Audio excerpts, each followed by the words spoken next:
On est loin des petites sculptures décoratives qui fleurissent habituellement dans les cours et jardins. Il ne s'agit pas non plus d'une relique de la Saint-Vincent tournante à Mercurey et Saint-Martin sous Montaigu. Cet hommage à Johnny Hallyday, le sculpteur Alain Longet a commencé à y penser il y a plus d'1 an et il n'avait pas envie d'une statuaire au sens habituel du terme. J'ai imaginé John Hallyday, au lieu de faire John Hallyday en représentation, en sculpture, tout ça, comme on faisait dans le temps, bon, en bronze ou n'importe, c'est pas trop l'attrait, parce que les jeunes dans 50 ans, ils vont jamais se reconnaître dans John Hallyday.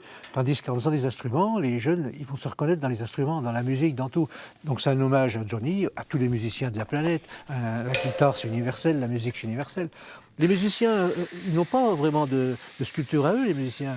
Les musiciens passent, ils trépassent, mais on n'a rien pour eux. Et quelque part, pour moi, j'ai voulu que ça soit une sculpture pour John Hallyday, les musiciens, pour tout le monde, qui se reconnaissent dans les instruments et puis dans la valeur artistique et musicale. Né à Châlons en 1950, Alain Longet a tâté autant de la musique que de la sculpture. Ancien musicien de bal, il a longtemps partagé la scène avec Jackie Robardet, saxophoniste de Johnny. C'est pourtant la sculpture sur inox qui a fini par faire sa renommée, avec notamment un titre de meilleur ouvrier de France. Aujourd'hui, plusieurs municipalités, dont celle de Nice, lorgnent sur cet hommage à Johnny.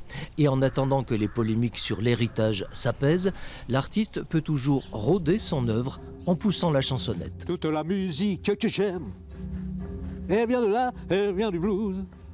Les mots ne sont jamais les mêmes pour exprimer ce qu'est le blues. J'y mets mes joies, j'y mets mes peines, mais tout ça, ça devient le blues. Le blues autant que je l'aime, oui.